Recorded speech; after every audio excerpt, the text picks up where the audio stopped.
Hey, welcome to Cops React. It's Marc Hinch with Steve Ferdin, Scott Castruita.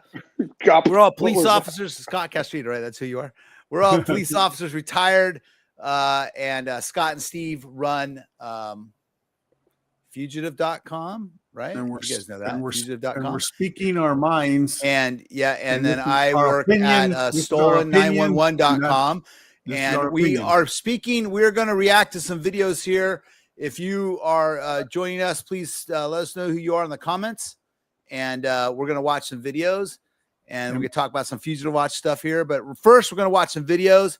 And I got a little surprised because I picked the video these guys have not seen. And don't forget to hit the subscribe button and the like button and share it with your friends. All right. So let's go ahead and we're going to watch a video here. First one is in Carlsbad, California. An officer was struck in the head while with a skateboard by a suspect while the officer was inspecting damage to his patrol vehicle. The suspect ran up and used a skateboard as a weapon. The officer, believing he had been shot, returned fire at the assailant, who was ultimately arrested nearby. I don't know if you guys have seen this one, but check this out.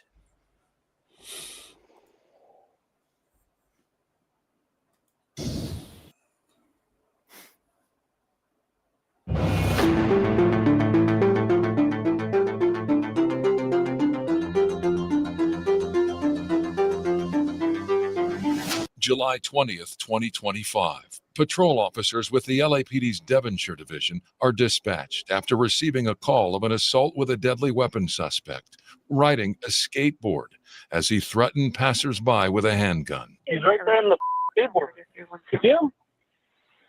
Hello, there's a guy with a gun here in the apartment complex. What's I the need address? a cop over here. Okay, where is he in the apartment complex right now?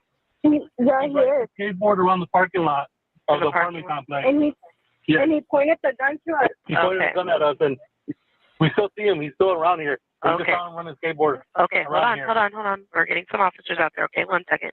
Don't hang up. Dispatch puts out a radio broadcast.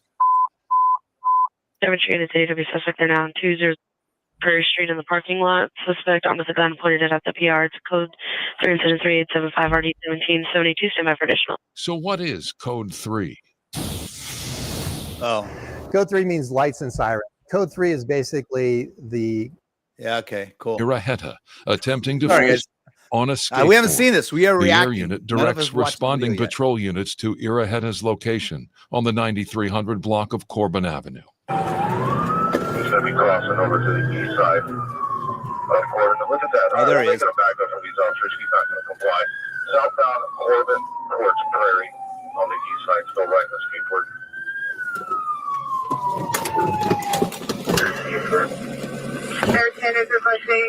Go for it. Working to evade officers, dismounts his skateboard and runs into the parking lot of a nearby business.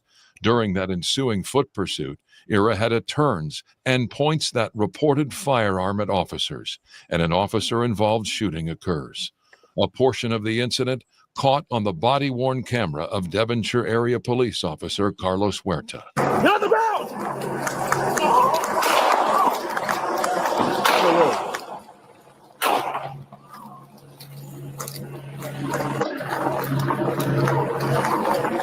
I missed something. Did the guy turn and shoot, or did they already see the gun at that point? No, he already saw the gun. I think we featured this about 3 or 4 weeks ago. Well, we didn't watch this one. This is LAPD. That whole incident unfolds in less than 25 seconds. But take another look at that critical moment as a fleeing Iraheta turns and points his gun at officers. Ah, there you go. Officer Huerta's body-worn camera, not the only one to capture the shooting. There's also the body-worn camera of Officer Huerta's partner. So Scott, he turns, points a gun. What can the officers do? Shoot him.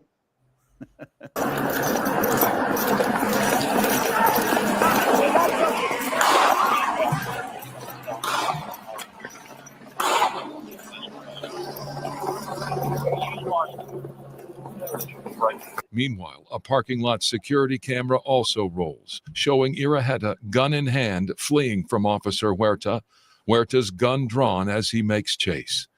Following the officer-involved shooting, Iraheta continues running before turning that corner and running out of steam. You're on the ground! You're on the ground! Spread your feet! Spread your feet! Put your arms out to the side! Don't move! Keep coming. Make a right. 95 with the right. All right, go to the next opening. Behind that building, go to the next.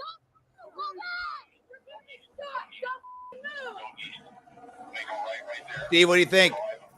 You know, Mark, a lot of the public doesn't understand that I've been out of the business for a while, but when I was in the business, each agency had their own shooting policy. Okay. And no two shooting policies were alike from all the different agencies in California. I don't know if there's a statewide shooting policy now that all the agencies have to adhere to, because now they have these where the agencies aren't investigating their own officer involved shootings now. They have outside agencies, and that just wouldn't work when I was working, because how can an outside agency who doesn't know our shooting policy investigate our shooting? So I'm a little confused now as to how this works. But in my day, that would have been a good shooting. I think it was. I agree. I think it was a good shooting. I think some of the other thing people might look at tactic wise, it seemed like they took a really long time to approach that guy, and you would look at it and say, well, the gun's clearly on the ground, right? What's the big deal? Walk up to him. And the thing is, what we're trained, it's just because there's one gun doesn't mean there's not two. Doesn't mean he doesn't have another weapon. So and when you don't work with other people all the time, you got to take a second to make sure your tactics are clean, and make sure you walk up to the guy and you take him on. Because my first thought was, well, run up and grab the guy. The gun's laying on the ground, but you gotta slow it down. There's no reason to be in a hurry at that point, because it could be a gun, it could be a knife, it could be anything else that could be a weapon that he could have pulled out. And that's why yeah. I'm sorry. Go ahead, Scott. Go ahead. No, so people were wondering why the officers stood back for so long before they approached him. That's why. And we don't. Yeah, and we don't know what different police academies are teaching nowadays. You know, what we were teaching in my day could be completely antiquated and off base to what the officers have to face with now. We didn't have to be tried we didn't have to face trial on Facebook. I think we were talking about that last week, Steve. We asked if there was any Florida officers to call, because we noticed that the officers weren't drawing down on people with guns, whereas where we were trained, the way we were, if a guy has a gun on his side and a rifle slung over his shoulder, I'm going to draw down. But I don't know if they're trained or told, because it's one of those states that any fool can carry a gun. You're not allowed to draw down on everybody. Well, obviously, I missed the guy brandishing the gun when they were running. I didn't understand why the cop was shooting first, but you saw it. Or you've seen this before, and then when they slowed down the video, obviously the officer saw the gun and shot, which was the appropriate thing to do. Let's listen to what's going on here. After taking Iraheta into custody, officers render aid to the gunshot wound until paramedics arrive. Once they do, Iraheta is taken to the hospital in stable condition for further treatment. Back at the scene, investigators gather evidence, recovering a loaded black steel 9mm semi-automatic Glock 19 pistol with a high-capacity magazine and additional live ammunition. Iraheta, not the only one to sustain a gunshot wound. At least 2 cars are hit in the crossfire, though no officers or community members were hit or injured. Iraheta was arrested and absentee booked for assault with a deadly. So to me, that's just a typical. I mean, what's the purpose here, right? He wants a confrontation because he was just doing it until the cops showed up, right? Right. Yeah. Yeah. Who knows what was going through his head? But that's irrelevant, because the officer has to respond to the threat, right? You know, and you have to neutralize the threat. Yeah. Well, like we always say, you don't have a choice. I mean, you don't. have its choice to show up and go, I don't want to deal with this. I No, think you can. and again, we have to follow, a department policy. We have to follow state law. We have to follow court decisions, and and everything we do as a police officer is going to be reviewed by the district attorney, by our internal affairs, by the chief's office, by maybe the federal court, and that crook doesn't have to worry about any of that. Yeah, and what's worse now is all of that and social media. And social media. There you go. And that's the biggest, because it doesn't matter what's right or wrong anymore. Sometimes it's what's perceived. Exactly. People see. We're going to move along, guys. I want to keep this moving, and we could talk more at the end of these videos. But so we're moving on. A Vermont police captain and other officers responding to domestic assault call. Upon entering the scene, the captain is shot. This is a dramatic video, guys. Not as simple as the last one. Shot multiple times, including the face and arm, likely with a shotgun. Beware what you're about to see here, folks. And we'll go ahead and watch this. Steve, I think you watched this one, but let's go ahead and let the video play out. Okay. No audio at first. Hey, we appreciate everyone watching. We got a lot of people watching right now. I appreciate that. If you want to join us, say hi in the comments. There's a countdown there for when the audio will start. Until then, Steve's going to sing. Yeah. Yeah. So they're responding to me. There you go. A domestic violence call is what they're responding to. That guy's got a lot of stripes there. One of the most usual calls you go to. And people don't know, like in most departments, in our department, each one of those stripes indicates 5 years. Well, some agencies is 5 years, some agencies is 3 years. That's what I said. In San Jose, it was 5 years. Yeah. Right. I think the military is 3 years. I'm not mistaken.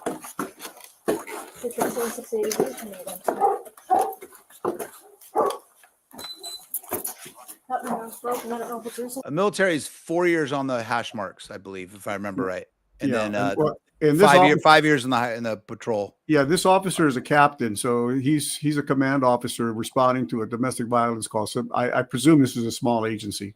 Victoria says hello. Hello, hi Victoria. Hello, Victoria. Oh shit!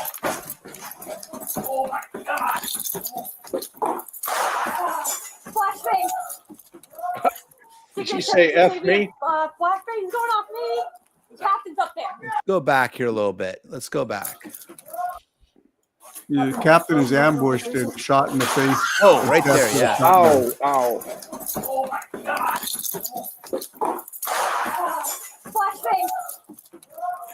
687, 680, we have flashbangs going off me. The captain's up there. Captain's up there.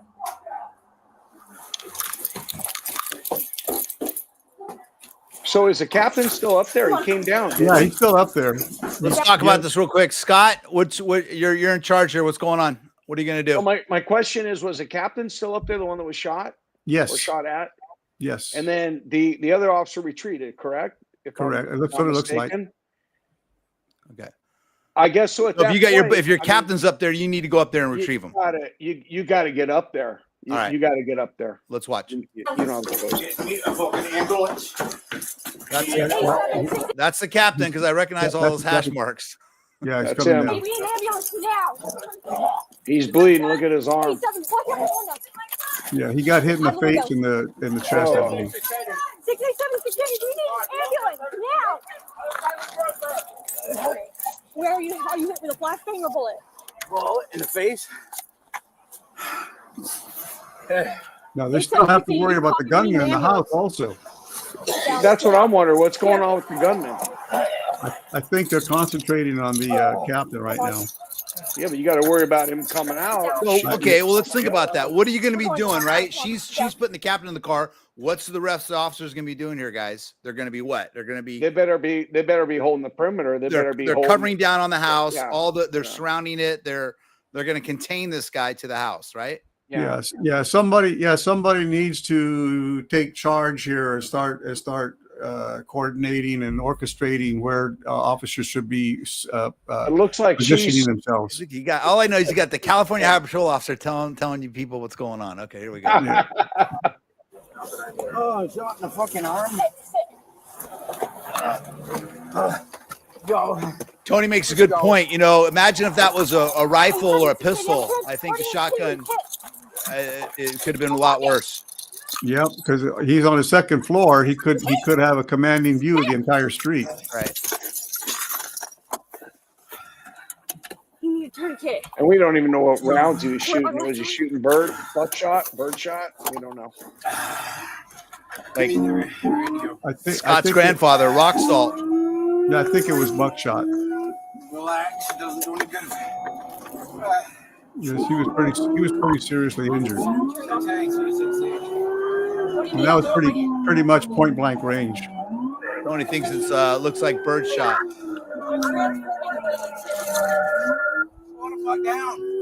Hospital on the right.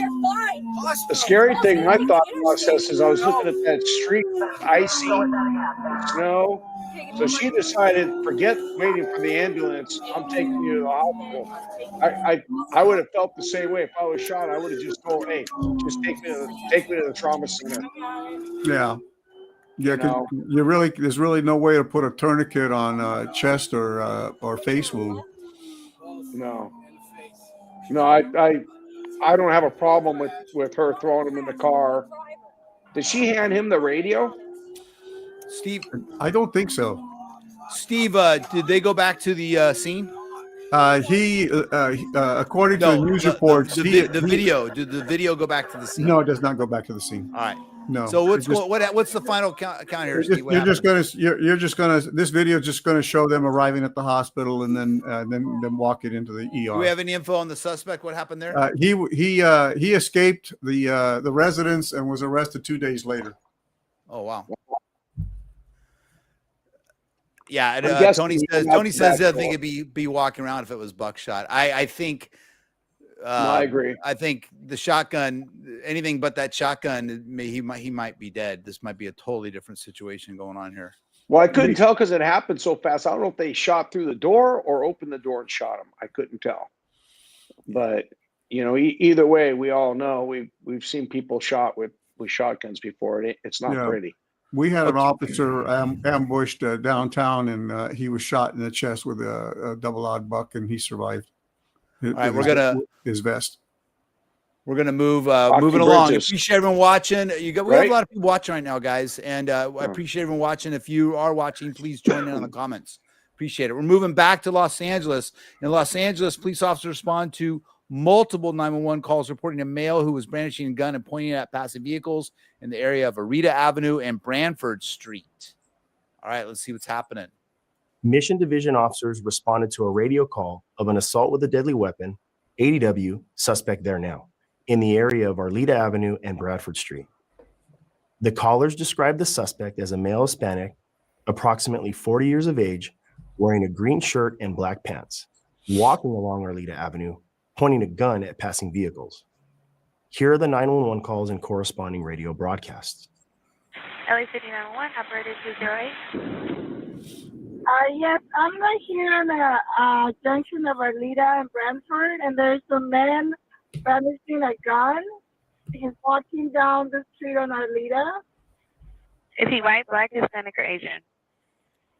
He's a Hispanic with a green shirt and black pants, I think. And you saw the gun? Yeah, he was pointed to all of us driving. Just once I wanted him to say he's an albino with I don't know. She was very specific. She gave him she only gave him certain choices. He's albino with bright white hair. Just one time. That's all I want. Just pointing it to you guys driving? Yes, he was pointing it towards the drivers. He was just taking it out and then he just pointed it towards all the cars. 911, what's the emergency? Yeah, I would like to report a man on Brantford in Arleta.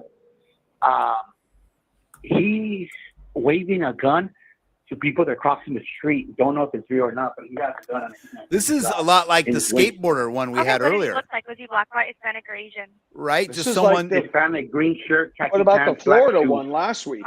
Right, but I'm just saying, guys out there causing issues, almost wanting the cops to show up. And when he was waving this gun, was he waving it in the air, or was he waving it towards passing vehicles? Like you just don't care? Towards passing vehicles and people in the bus stop. Still do there. The Yeah. people in the bus stop just ran. We'll be here all I saw week. it. So, he's just going down Brantford, down south on Brantford Street. Mission unit ADW suspect there now. Arleta and Brantford. Walking down Arleta. Suspect is a male Hispanic, green shirt, black pants. Suspect was seen pointing a gun towards passing vehicles. Go through incident 3467 and RD 1969. So now we know what they're going. This is for ADW suspect in Arleta and Brantford. Additional PR call back. Advice suspect was last seen Arleta and Osborne. Additional incident 3467. Okay, so you guys got the call, right? What are you thinking? We got the call. It sounds like you got a guy out there with a gun pointing it at cars that are passing by. Sounds like a pretty dangerous suspect, and obviously you got to get there and you got to deal with the guy. And that suspect was later identified as Lorenzo Sandoval. Upon arrival to the location, the officers located Sandoval walking south on the west sidewalk of Arleta Avenue, armed with a gun in his right hand. The officers began to give Sandoval verbal commands to drop the gun. However, Sandoval did not comply with the officers' commands, but instead pointed the gun at the officers as he continued to walk away. The officers then requested the assistance of additional patrol units, an air unit, and a supervisor. Multiple patrol units from adjacent divisions responded to the location and assisted in monitoring Sandoval. As the officers were attempting to contain Sandoval, he suddenly turned and faced the officers while still armed with the gun, resulting in an officer-involved shooting. Here we go. A portion of this incident was captured on the responding officer's digital in-car video. Most marked vehicles assigned to patrol have a camera mounted inside, which activates when the emergency for a video without audio. There's a guy right there, still running. It's gonna be him, right? That's something in his hand. He doesn't see it. LAPD still runs too deep on patrol. I love it. He has a gun. He has a gun. Okay, watch out. Yeah, you talk to those LAPD guys, they think we're nuts because we run solo cars. Get on the floor! Khaki pants, pointing a gun. Go forward. Go forward. Suspect was last seen Put your gun down! He's pointing. I know he's pointing. That video's not good. Zooming there. So at that point, he's looking to shoot because he's already pointed at them twice. Yeah, but it's not a place you want to get in a shootout right there. Right. Explain that, Scott. Explain it. A portion of this incident was captured on the responding. You're not going to start wanting to get in a firefight in the middle of the street with the guy when you got cars coming in every direction and people walking. You own those bullets. And so you got to get a little bit more up close and personal with the guy. So at least you can place the rounds. Yeah, or in this case, this is where a rifle would come in. If you really did have to take a shot, you probably want to. We did a story a few weeks ago where some officers got in this type of a situation in the middle of the street, and the officers their gunfire killed a 3-year-old girl in a dentist office waiting room. I don't want to be that guy. We're going to be overhead. I got that suspect wearing a green shirt, black pants, walking southbound on the west sidewalk of Arleta, going towards. So is he shooting at him? What did I just see here? I just saw an officer shooting with the officer with the body camera, right? He was shooting? Yes, he was shooting. Yes, he was. And they was shooting past the patrol car. The guy's just getting out of the patrol car in front of him. Yeah, you'll see him. He'll drop his gun down. So you see him drop his gun down. Okay.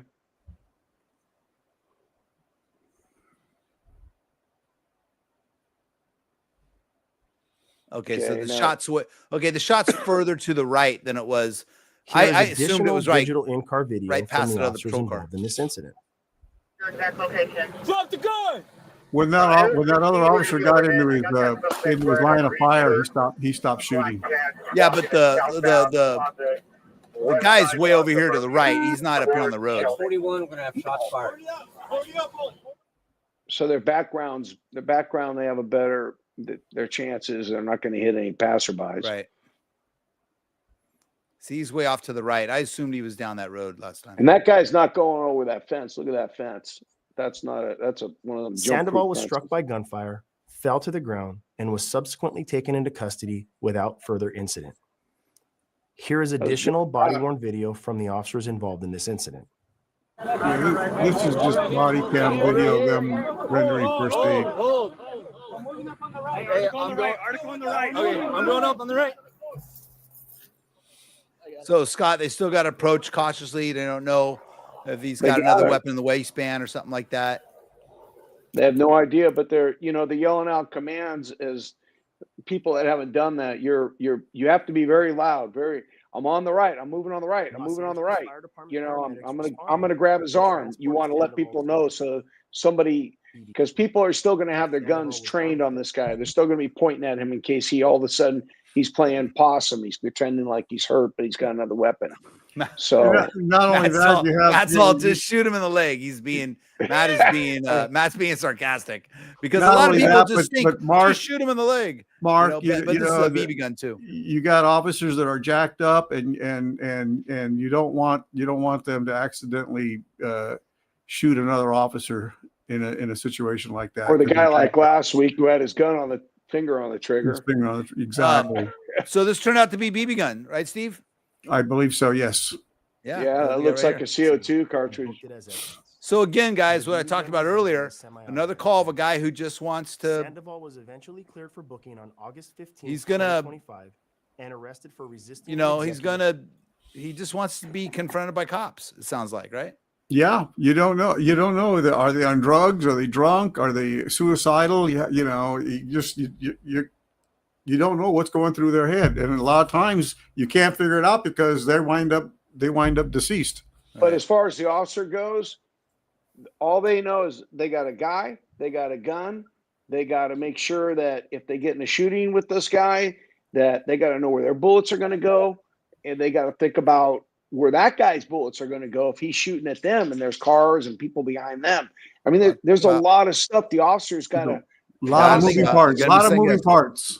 All right, we're going to go over to New York City. NYPD body camera and in-car footage from an incident where officers encountered a man with a knife holding a woman hostage.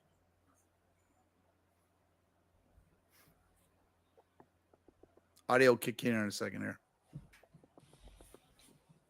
So May 1st. Oh, big knife too. Here we go again. Yeah, that's nice one. Yeah. The officers are responding to a domestic disturbance here. We've heard a lot of videos, knife versus a gun.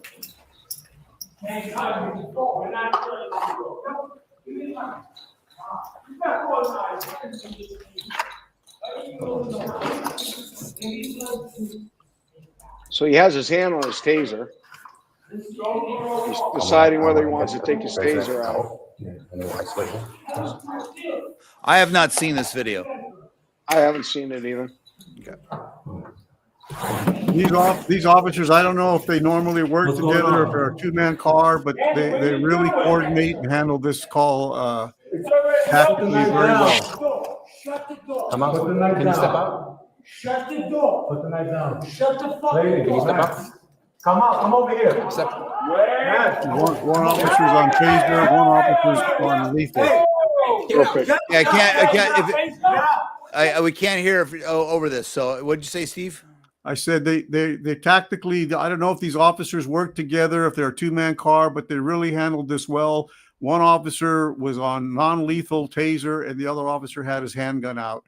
And one looks like a supervisor. And they just work together like I will. You'll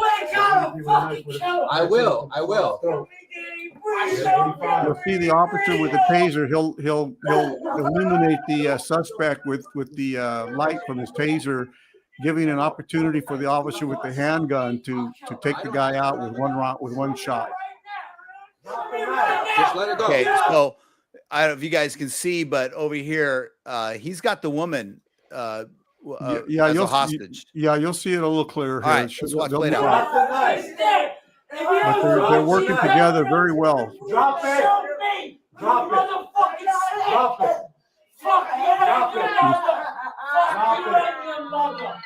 For the public, see the bright flashlight on the taser. He really likes the suspect out. I swear to God. Just drop it. Just drop it. I swear to God. The bright light. Yeah. You don't shoot me. Really giving a clear target for the officer with his handgun. That's a screwed situation. I've been there before. Yeah, and you got to be pretty confident in your shooting skills. And yep. Danny, it's not worth it. It's not worth it. It's not worth it. It's not that. It's not worth it. I swear to God. And it really looks like they knew what the other one was going to do. Both officers were really worked as a team on this one. You see, there's the officer with the handgun. Looks like he's got a laser sight. I don't know if that's coming from the taser or the gun. You see the green bead on the guy? This is the serious part. Listen to me. You don't hurt. But they're not letting all the yelling and the screaming distract them. They're really concentrated here to take this guy out.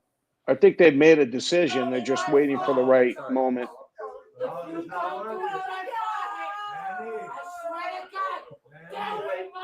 And it looks like the officer with the taser is a lefty, a southpaw.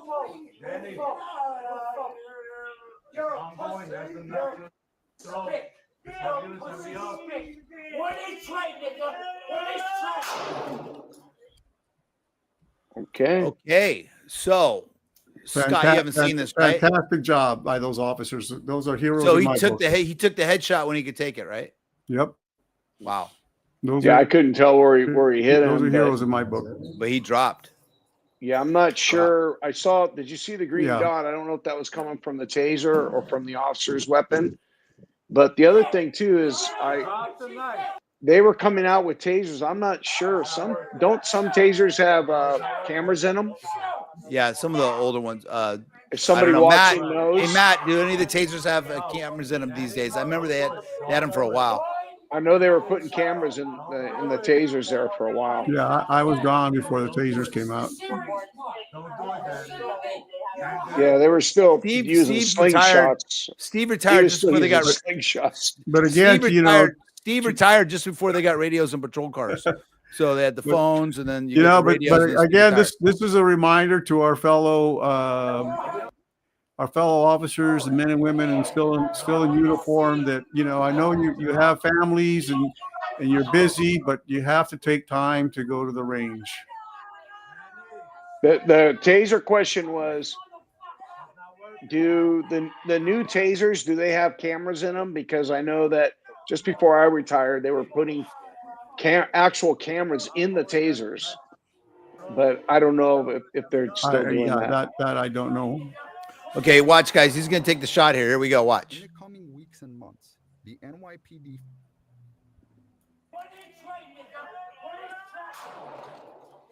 Wow. Weeks and months. I know that Investigation Division, in cooperation with the prosecutor, having jurisdiction with your personal life. I only one person could talk at once. Sorry, guys. No, I was just going to say that I know that you're busy with your personal life and taking the kids to baseball practice and dancing lessons and things like that. But you can't just do every 6 months go to the range. You need to go to the range and practice.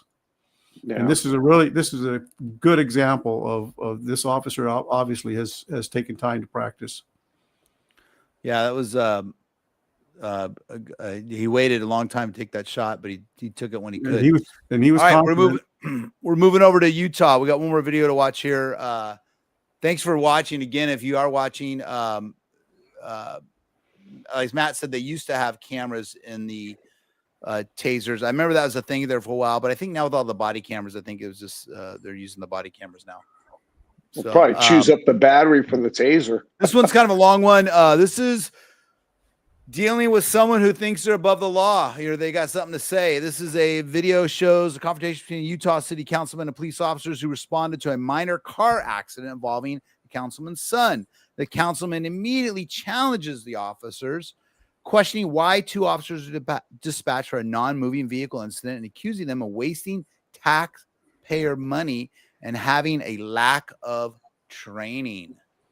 I can say this is the only video out of all these that I have watched. I watched the whole thing. If you really get an opportunity to watch this whole thing and listen to it, it's worth it. It really gives you an idea. This guy is so pompous. Is there audio on this?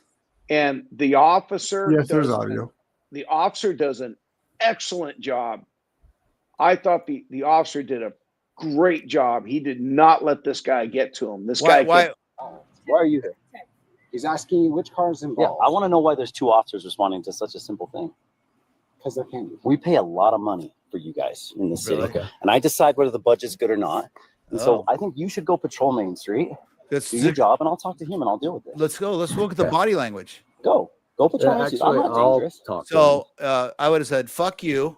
And you're going to shut up. You're going to listen to me. And then I would have got the little memo and then that would have been fine. But I mean, fuck this guy. Seriously.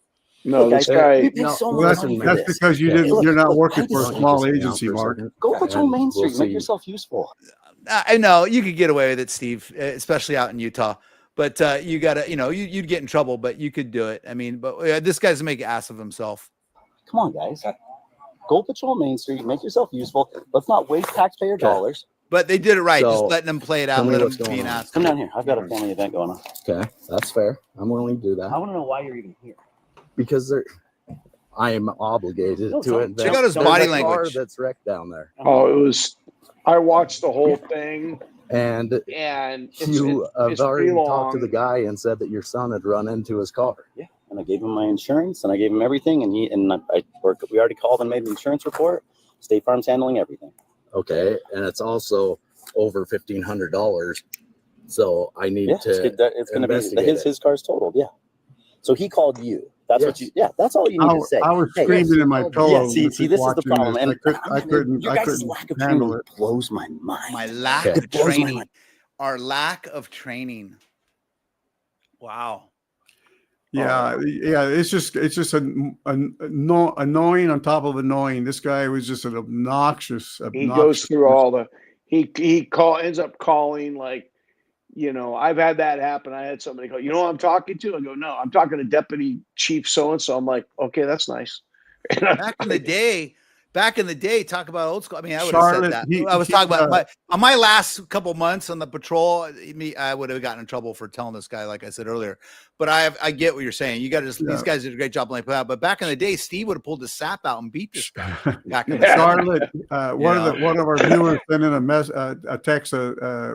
He's a city council person, and in this Utah city, in this small Utah, Smithfield or something like that. Let's keep watching. Lack of training. Hey Ted. Wow. I'm here. There was an accident. The person whose car you please owned. Not step up on me. No, I'm telling. I'm asking. No. I'm telling you how you're supposed to do your job because you obviously don't know. Oh wow. Listen, wow. Hey, the person that your son hit earlier has asked that I make a police report. I'm here to do that. Instead, you show up like you're an FBI agent doing some big secret thing. Like, who trained you? I want to know who trained you. Can I get your son's name? How old are you? Can I get your son's name? How old are you? Okay. How long have you been? How long have you been going to impede an investigation? Are you going? You're going to give me flashbacks of my PTSD, Mark. It amps me up. I mean, try not to. I'm reacting, guys. These are videos of us reacting. With you, I commend this officer the way he's acting right now. We are botching so many things. This officer has got the patience of a gold. You're aware of everything. And I'm aware of everything. Can I know the patience of Job in the Bible? I will talk to you if you will be reasonable. Let's start the conversation over. Let's do it. Please. Okay. Hi. And what is the message he's sending to his teenage son? Behaving like about your vehicle there's so much or your son hitting another vehicle, and the vehicle looks like it's totaled. And the person who made the complaint was the person who owned the car? Yes. Okay, cool. We already talked to him. I'm happy to help you out. Okay. Yeah. But we need your. They're redacting the son's name. Is why yes. For a still whining about it. Yes. Is this guy a man or what? What's your son's date? Yeah. So basically, I think what happened was a little accident with his son. I think he may His not have driver's stuck license? around at Yeah, first, sure. and then they decided we better go back. And here you go. Now No, he's going to take the picture. what happened was that the accident damages, according to Utah law, Okay. required a police Can you report tell because me of the which amount of vehicle it damage. was? So that's why they initially exchanged information, but then the officer went out because by Utah law, because of the amount of damage. So they I needed do to have do a his report.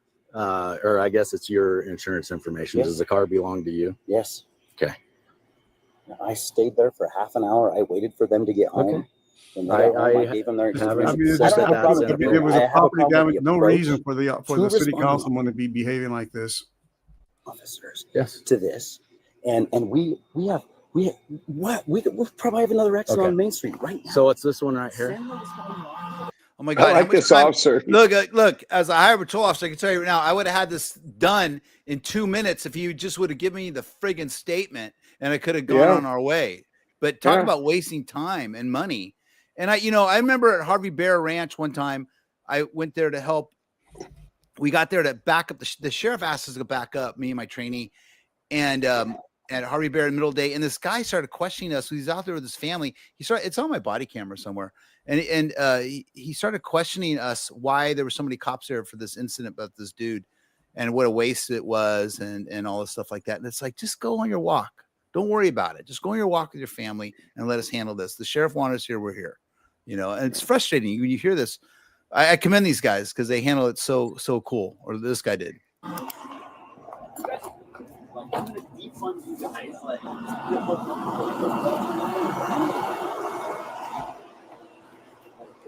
It's unbelievable.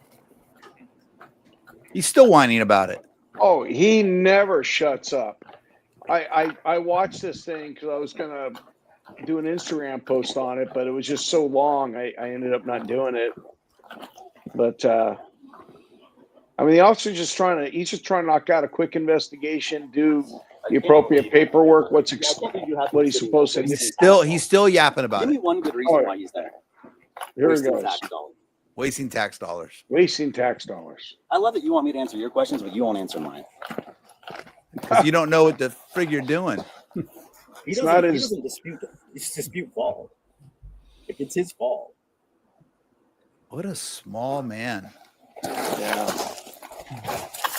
Yeah. In a second, he starts making phone calls. I think he calls the police chief and threatens him.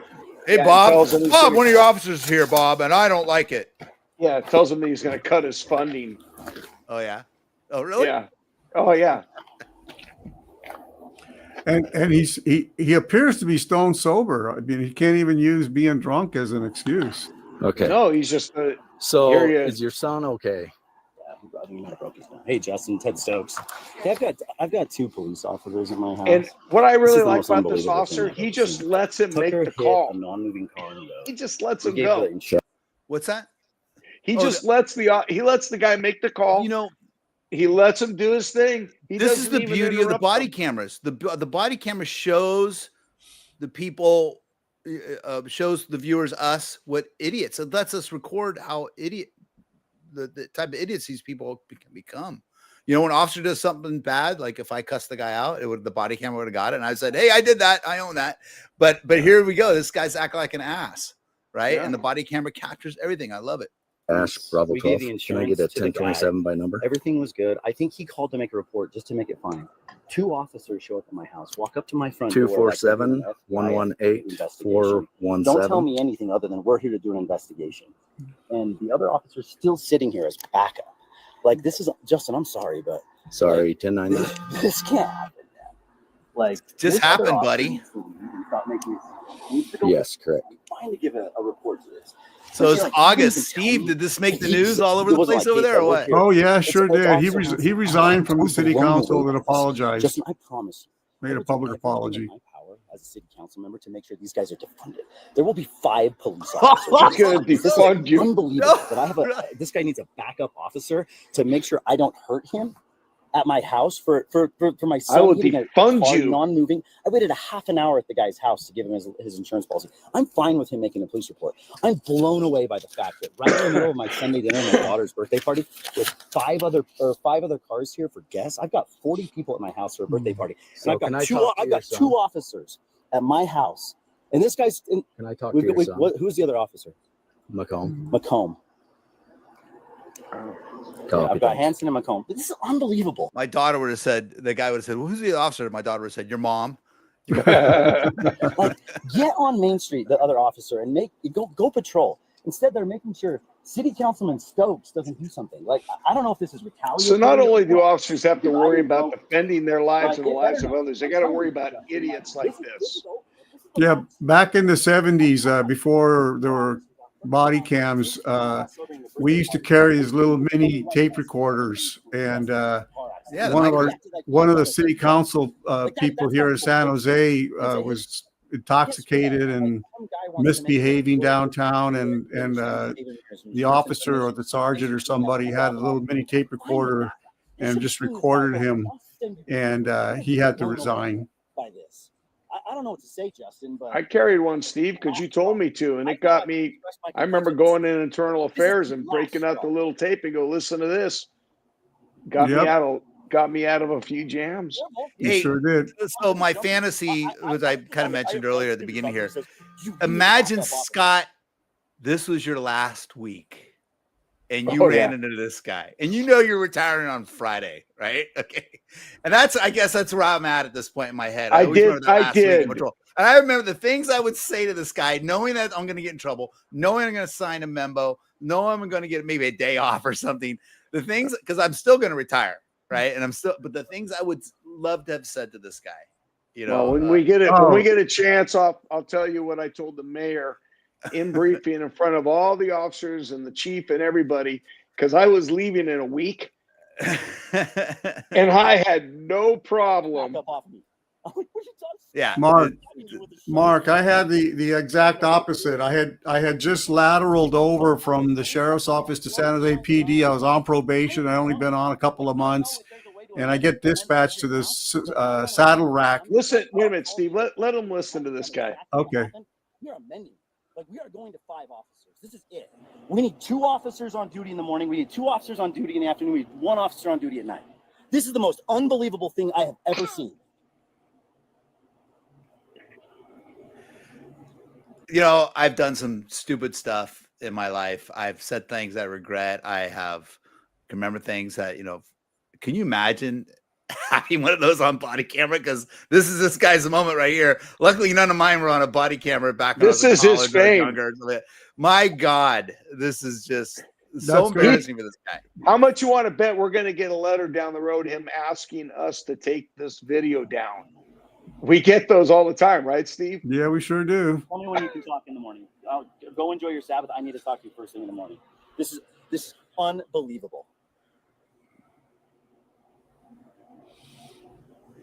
So our viewers, if you want to see the entire video, go to fugitive.com and you can watch the video in its entirety. Like, Justin, this is culminating. All right, so Scott, you've seen the whole thing. What are we going to look at for the next 20 minutes? Because we're only 10 minutes into a 30-minute video. I feel like this officer has the patience of. I mean, look at him. He's just sitting there. He's letting the guy just. The guy was an idiot, right? He pulled over like 5. I mean, otherwise I'd be saying, dude, I need to get out.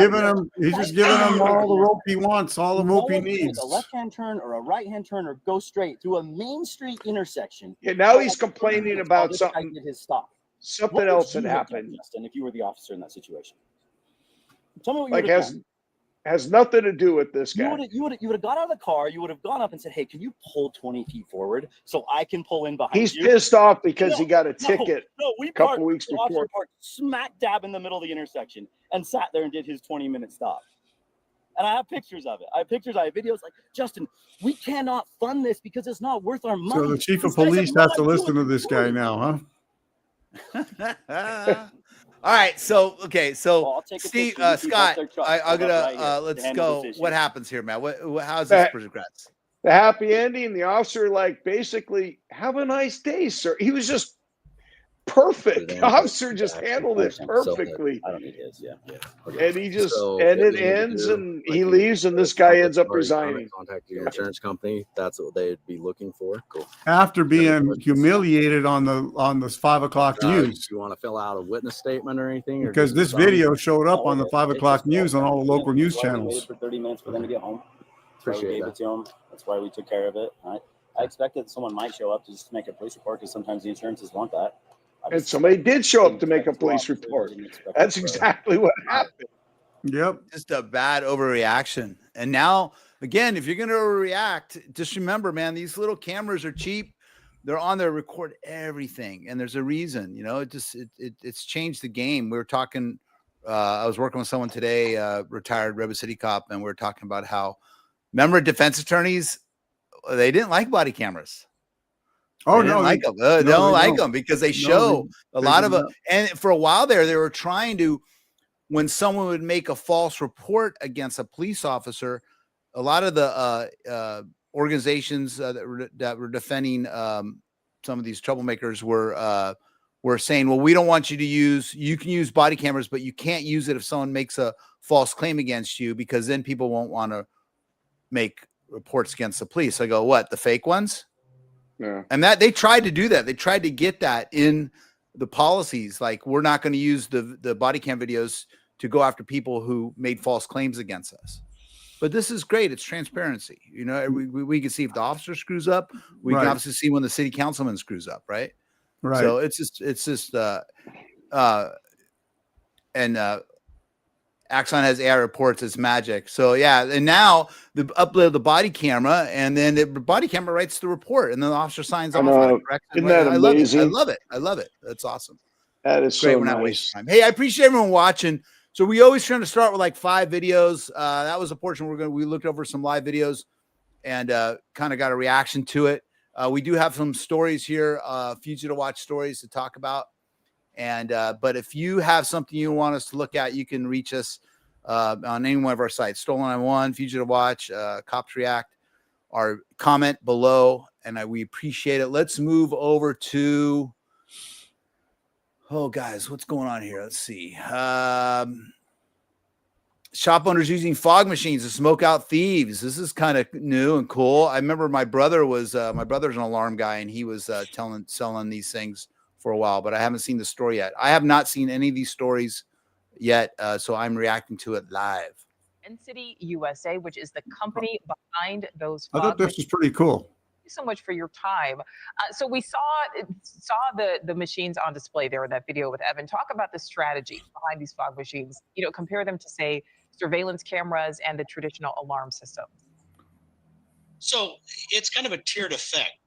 You know, there's a study out that says that the alarms and the cameras provide about 17% effectiveness in thwarting an active crime.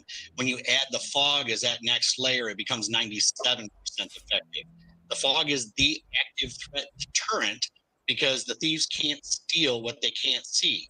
And the beauty of it is that our dry, dense fog leaves absolutely no residue. There's nothing to clean up, and it's really quite affordable to fire and protect the assets. And it's safe for the inventory, safe for humans and These pets. are pretty widespread in Europe. A wonderful solution for retailers to adopt. Yeah, you know, and just looking at it rolling in there, I mean, it is, you know, it's a little menacing. Just I think because, you know, we associate fog, but I mean that's great because I know that You can see an actual burglary in progress here being thwarted by the this has been fog. popular in Europe. Why are we only just How about- now starting to see how about add a U.S. little bit of businesses gas in that? move in this direction? Little Tabasco, little pepper spray, right? Right, we Scott? use You read a the fluid you read pump the system, comments? which fire marshals are you know, adopting. That's all the as comments being said. a viable solution. There used to be under pyrotechnic pressurized canisters, and those provided kind of some more problems than they did help. But our fluid pump system is a fantastic solution, and you know, as we move across the country and gaining acceptance, retailers are finding that it's a fantastic method in order to protect their businesses. All right, you know, and Mike, I know that you know, you are the president of Dead City USA, so but I have to ask you this. You know, of course, there are pros and cons to everything. What is the downside, if any, to this method? I mean, if it's not safety, Is it maybe the cost? I mean, why would businesses not just, why wouldn't every business have this? I think it's still too new. Good question. There's really no downside to it. So the cost is very affordable when you compare what you're trying to protect. We got to talk to Joel, Scott. I got to have Joel on here from OnView, it really and comes down to see if they're moving forward with this. All right, let's fire marshals and let's move over to we got the story about.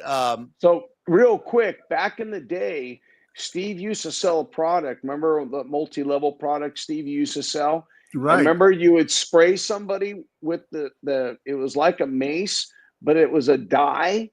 Correct. And it would dye it would dye their face. And Steve, you used to sell that product when it wasn't pepper spray. It was just a green dye, and it would foam. And you would just stain the person trying to rob you for later identification. The police because you couldn't wash it off. It was just impossible to wash off. Look at this. I have been wondering about this ever since I've been seeing so many Waymos in San Francisco. Well, look, there's a cop pulling one over. Excuse me, will you roll down the window? And I think the Waymo did, because it knows when a police officer pulls it over. This happened on the peninsula, actually. San Bruno police tried to pull this one over. The problem is, I was behind. These are Jaguars. I was behind one in the Mountain View. They haven't caught up with this, even though the law is catching up with how to give a driverless car a ticket. This one made an illegal U-turn right at a light, right in front of the police. But they said there's no driver in this case, so they let them go, because right now they can't give out a citation to a robot, but they do give plenty of, parking tickets to Waymos. The robot's all, hey, I pay your taxes. I'm going to defund you. I'm going to defund you, man. Why would you bother stopping the car? There's nobody in the car. Maybe they thought there was a passenger in the car. I don't know, but what that would do, I don't know. But yeah, I mean, he's just looking in there. He's like, what the hell? Maybe why does it make? So here's the thing, though, Steve, I was in Mountain View and I was behind one of these yesterday, and then I got on the freeway going south, and then there was another type of autonomous car with the same getup, not a Waymo though, and there was a driver in it who was just kind of like with it to make sure it does. It was some other, wasn't Google, it was something else. It was some other type of car with the LiDAR system on it, where the guy was sitting in it monitoring, make sure it's working properly. So I guess, you don't know yet. Maybe some of these do still have drivers in it, but yeah. Well, they're going to have to find a way to, someone's going to be responsible for when these things break the law, right? Maybe there's, maybe the on-duty supervisor gets the ticket. I don't know. Wow. That's crazy. Yeah. But I want the AI to talk back and talk shit to the officer. I'll tell you what. I pay your salary. No, I have those glasses, the Meta glasses. Yeah, you do. And I get in an argument sometimes with the AI, and she gets snippy with me. Yeah, I'm like, wow, you got an attitude. They built a little attitude into that AI. They're working on laws to find the company. Find the company, I think he means, Tony. But yeah, they're going to start. Yeah, I mean, look, in the long run, the AI won't make some of the violations that normal drivers can make. Okay, let's move on to police chief proposes to change Oakland's pursuit policy. Pursuit policy. The question again before the police commission. The police chief has been trying to give his officers more freedom to chase suspects all year, unsuccessfully so far. NBC Bay Area's Valina Jones reports he's taking another crack at it now.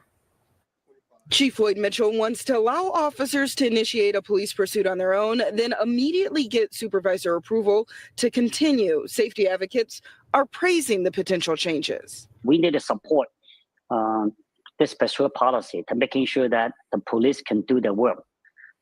I mean, these business owners are frustrated. They are frustrated with the crime in Oakland.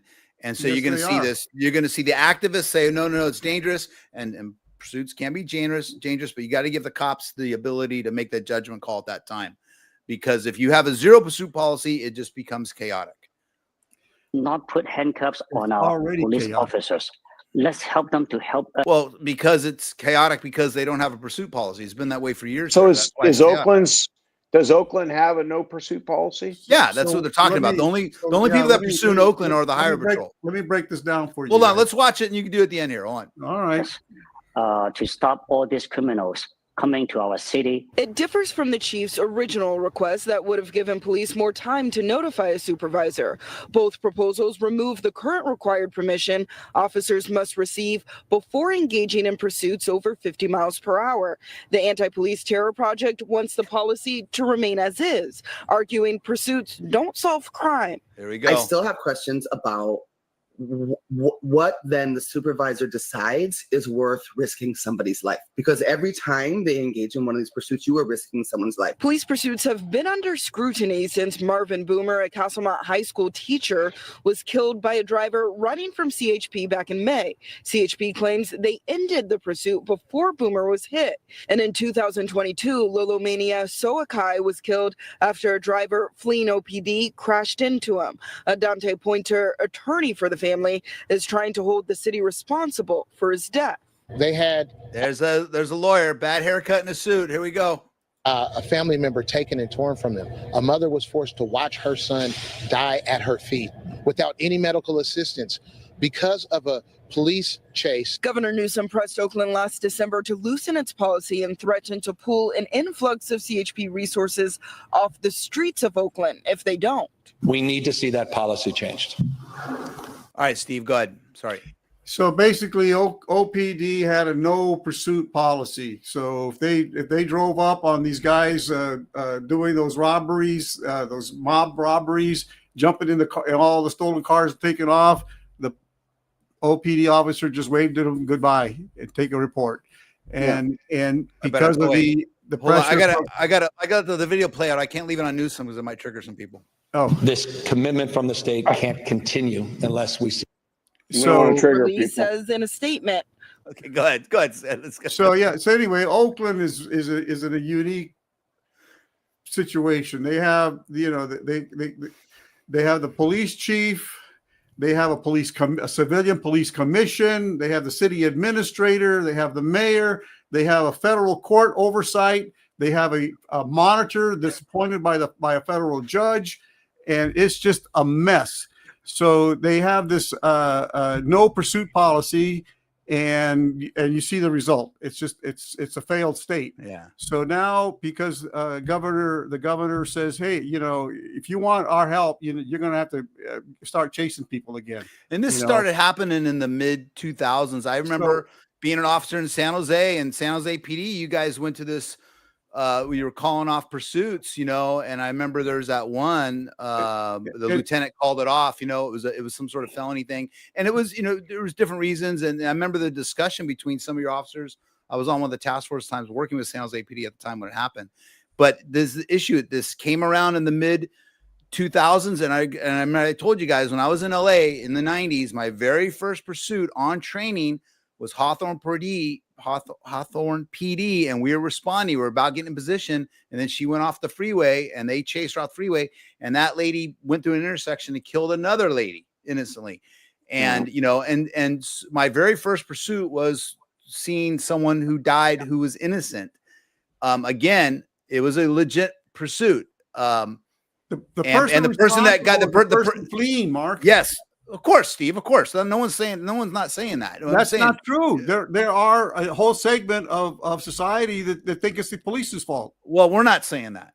My point is, I'm not saying that. I was there. I know who killed the lady, but it is still tragic, and people don't realize that, right? So and you could let the person go. She could have the highway patrol. We could have shut the pursuit down, or Hawthorne could have shut the pursuit down, and then she still sped away for 5-10 minutes or 2 minutes or 50 seconds, like the case in Oakland we just saw, and someone still dies. So the guy's still running. So, but it's the person driving the car. It's not the cops. Well, I know that before I retired, our pursuit policy, and as a supervisor, if my officer went in pursuit, they had to come on the radio. They had to tell what their speeds, the road conditions. I mean, they had to lay it all out. And the thing is, it would be up to the supervisor to make the decision if they were going to let the pursuit continue. So you had to know what the crime was. You had to know the road conditions. You had to know the speeds. But ultimately, the officer that's in the pursuit, you're like, I would tell my officers, you're there. I'm not. You're telling me how fast you're going. And I remember some of them kind of, it's like, don't tell me you're doing 75 miles an hour, because after the pursuit, we would have to go out and I would have to drive the pursuit. I would have to drive and make out a memo to say, and if it's well, wait a minute, they said they got from this street to this street and they were doing 75 miles an hour. There's no way they were doing. And then since you retired, when I was in the Highway Patrol, that they would just pull your MBARS video, the car video, so you'd have the whole, because as soon as you hit your lights, this car's recording. So instead of now you having to go out there and drive the scene, you got the video, you go watch. I got in trouble that last week. I got in trouble for pulling on the oncoming traffic. There was nobody. It was down in Gilroy somewhere, and there was nobody coming on the other side. And guy was pulling a trailer drunk, and I got on the opposite side of traffic, double lines. And I pulled up alongside him to take a look at the guy because he was drunk. And I was like, hey, dude, you need to pull over. Well, we eventually got the guy, caught him, arrested him, super drunk. But I got in trouble. My last week, I had to sign a memo, memorandum, because I went against policy. I crossed the double yellows, and I've been an officer, 20 some years at that point, right? I've been in multiple pursuits throughout my career. And I made a judgment. It's going to be safe for me to kind of go take a look at this guy, kind of wave to him. Hey, dude, you're drunk. Oh yeah, I'm drunk. Okay. So he pulls over, and it's just a judgment call me as an experienced officer have to make. Right. But the captain wanted to make the point to the younger officers, don't do that, that type of thing. So with that being said, Mark, what are we doing to combat that? They're using the technology. We have the grappler, the camera systems, the flock. We have all these different, drones, helicopters. So but you also have spike strips, and you have the grappler, right? The thing that grabs a tire, and different ways of terminating pursuits, right? We need to invest. They need to invest in these in order to make it. I mean, how great would that be? The officer just pops his trunk and his drone goes whoop. I mean, that was always my theme. I'm telling you, I don't think we're that far from that. And getting back to Oakland, Oakland for the last 5 or 10 years has pretty much fired their police chiefs every year. They had a new police chief almost every year, and this latest police chief, he finally, went to the police commission and asked their permission. Will they please change our pursuit policy? He should be the one that makes the policy, not civilians. And so they changed it to that a police officer could pursue, but he has to ask permission first. And and the chief went back to the commission and said, no, that's not going to work. No, you have to let the officer chase, and then advise the supervisor, and then let the supervisor decide whether to let the officer continue or not. Okay, I'm going to move this along because I'm watching. I can see who's viewing. I can see when things start getting, we're getting signals to move it. So, okay, so our next one is from one of my favorite YouTubers. Something Cuffs and Crime. What's this guy? I love this guy. He's going to come on the show with us. In cuffs. All right. In cuffs. We're gonna put him on the show. Okay. We're going to get him on. All right. We're going to have him co-host with us one day. In cuffs crime quickie. The FBI has announced the arrest of a man who allegedly threatened to shoot people at an LGBTQ plus parade to avenge Charlie Kirk. On September the 18th, 2025, police in Abilene, Texas, informed the FBI's Dallas. I want to hear that guy say LGBTQ one more time. Field office about online threats from a local resident. Authorities identified the suspect as Joshua Coe, who was allegedly using in front of a shower curtain. Oh, he's great, man. I love it. Threatened to commit a shooting at a pride parade in Abilene on September the 20th. The comment allegedly said, FK, their parade. I say we lock and load and pay them back for taking out Charlie Kirk. In another comment, Cole allegedly said, there's only like 30 of them. We can send a clear message to the rest of them. He also allegedly commented, come on, bro, let's go hunting fair. This guy here in the photo, he gets a lot of ladies, man. I'm telling you right now. Yeah. When an FBI agent attempted to meet Cole at his workplace, he was told that Cole had just quit and had stormed out of the facility in anger. The affidavit also says co-workers described Cole as a hothead. The affidavit. Cole was ultimately detained. I love. during No, a we love you traffic guys. stop. In cuffs, we love you. He We're allegedly making fun of admitted to Co. owning a firearm, We love your voice. using the account in question. We're from and California. making We the don't- post. He also admitted that a reasonable person could interpret his comments as a threat. The affidavit. He obviously says does his Cole own felt B-roll. gay out of him. Hey, that's all right. That's so cool. We find more, Steve. I like it when you. Who pulls this one, Steve? You got that one? Yeah, and Yeah. you know what's you want to criticize me for going to in cuffs for this story, but I could not find No one's criticizing you. No one's criticizing you. I could not find one legacy news media organization covering this story. Steve, no one's criticizing you. We love this guy. I don't know what to put. I think it's hilarious. I think it's great. He's got his channel. It's great. I love it. I love the story. This guy is threatening to commit a mass shooting at a gay pride event in revenge for the Charlie Kirk murder. And you would think that the local media would cover this, but being Texas, I think has something to do with it. Not one legacy media covers the story, and I didn't hear boo from one elected official. Yeah, well, now we got it, and we got our 14 viewers that heard it now. So we're gonna get more. I want to get in cuffs on here and have them co-host with us one day. Okay, we're going over to Michigan, and they're still looking for a motive on the church shooting. Is that correct? Much left of the Church of Jesus Christ of Latter-day Saints in Grand Blanc, Michigan. Investigators worked to clear the massive scene. And the deadly shooting and arson attack, they say, was targeted. Evil. This was an evil act of violence. Everyone is now accounted for, though police continue to search the rubble for additional bodies. The victims, both dead and injured, range in age from 6 to 78, as terrifying stories of survival emerge. After the suspect rammed the church with a truck, he began shooting. Paul Kirby barely escaped his path. With how close he was getting to me with his shooting, I was just standing there running, expecting to get a bullet in the back of my just legs or in my back or something. 40-year-old Thomas Jacob Sanford has been identified as the gunman shot dead by police. A former U.S. Marine, he was also a married father with a criminal record for burglary and drunk driving.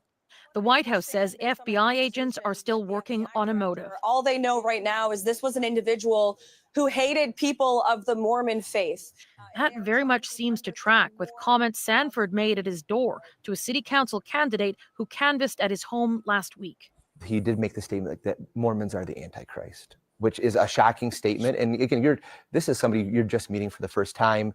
But social media is running rampant with all sorts of unproven theories, fueled in part by a photo of Sanford in a Donald Trump t-shirt and images of a Trump election sign at his house. Authorities have not said politics is a factor as they plead for patience. Speculation is unhelpful and it can be downright dangerous. So just ask that people lower the temperature of rhetoric. The shooter's father spoke briefly to a reporter in Michigan, saying he feels so badly about the families affected by this and that his family, they're beside themselves. And Katie, we can't forget, this was just one of several mass shootings in the. Yeah, so still looking for, I'm sure it will come out in the next couple of weeks, maybe exactly what's going through his head. But yeah, that's, he obviously had some sort of gripe that no one's dealt with. You know, the discussion is veterans. This is the total type of person that could be using some of the veterans benefits that are out there that that have been targeted and cut now, you know, and this is that's just one argument that I'm seeing from my own family and friends and that I serve with that we talked about. Well, the hotline's been cut. Yeah. Thank you, Elon. All right, let's go. Steve, this is going to be something I think we had a little history with, or you maybe had a little history here. Fugitive dies. One of the FBI's most wanted. Oh yeah, this is an interesting story. All right. History announcing today Assata Shakur, one of the FBI's most wanted fugitives, has died. After escaping prison in 1979, Shakur fled to Havana, where she received political asylum from Fidel Castro. The National News Desk, Jeff Harris, joins us. For decades, Shakur was sought after, the FBI even increasing her capture reward to $2 million. Break down what we know tonight. So Shakur was a Black Liberation Army member who was convicted for her role in a 1973 shootout that killed a New Jersey state trooper. After escaping prison years later, she resurfaced in Cuba in 1984, eventually receiving political asylum.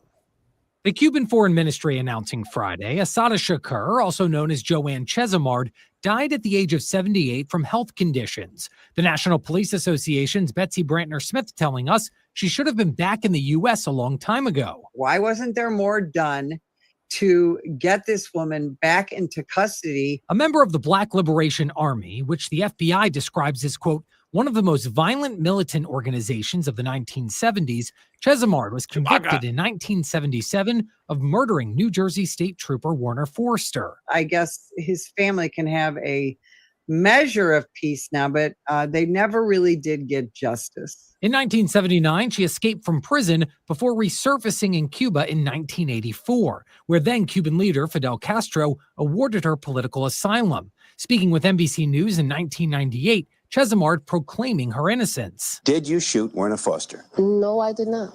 I was shot with my arms in the air. In 2013, the FBI made Chesimard the first woman on its most wanted terrorists list, the reward for her capture growing to $2 million. During his first term, President Trump demanding Cuba return her to the U.S. Including the return of the cop killer, Joanne Chesimard. New Jersey Governor Phil Murphy and State Police Superintendent Colonel Pat Callahan releasing a joint statement Friday reacting to her death, writing in part, quote, for years, we worked to bring Chesimard back to face justice, but sadly, she's passed away without being held fully accountable for her heinous crimes. Now, back in March, Senators Rick Scott and Ted Cruz introduced legislation demanding the extradition of fugitives harbored in Cuba back to the United States. It's since been referred to the Committee on Foreign Relations. Reporting for the National News. Steve, was she on the website? Yeah, she's been on our website for at least 30 years. And from what I understand, Cuba was willing to extradite her, but in exchange, they wanted the United States to extradite a Cuban national who had bombed a Cuban jet airliner, killing like 75 people. And also he had bombed some hotels in Venezuela and killed an Italian tourist. Was he in jail here? No, he was free here. He Oh, was wow. he was granted asylum here and political asylum. And Cuba said, you know, we'll give you tit for tat. Yeah, we'll give you her, but you got to give us that guy who blew up an airliner and killed all these innocent people. And he had escaped from Venezuela, so Venezuela wanted him, and I believe Italy wanted him for killing one of their citizens. And so there's a little bit more to the story that they did not cover. Wow. So everyone's guilty on our show, right? No, we want to remind all of our viewers that any of the people They're you not? see on any of our platforms are to be considered innocent unless proven guilty in a court of law. Do not make any attempt to arrest, apprehend, or detain them. You can find Scott and Steve at fugitive.com, Fugitive Watch, also Facebook, Fugitive Watch. Some of you are watching on Facebook. Appreciate it. We have a lot of viewers. I appreciate you guys saying hi. We're here on Tuesdays at 7. You can find me and at Stolen 911, working cases, doing a lot of child custody and a lot of theft cases over there.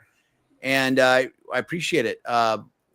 So if you noticed, we're trying to load up the show. First 5 videos, at least 5, where maybe 2 of us haven't seen the videos. Scott, we got some good feedback last Friday on on what works. Let us know. Do you like us just reacting to the videos? Kind of like I'm seeing it for the first time. I'm saying all sorts of crazy shit. So I'm just letting you guys know it is. I'm retired. I can do what I want. Scott, you're doing what you want. I think Scott's drinking. I think he drank like 3 shots while we were doing this show. So it's just every time we go off camera. So it's water, and that was still Coke Zero. He's still on Greek time. Right. So yeah. All right, we got to go because one of the 3 of us has to take a pee break. Guess which one? All right. So we're gonna go. Thanks a lot, guys. First guess doesn't count. Okay. Okay. We gotta go. Thanks, guys. Next year, Tuesday, Tony, Matt, Victoria, good to see you. Charlotte, appreciate everybody. Daniel, thank you very much. And we'll talk to you guys later. Bye-bye. All right.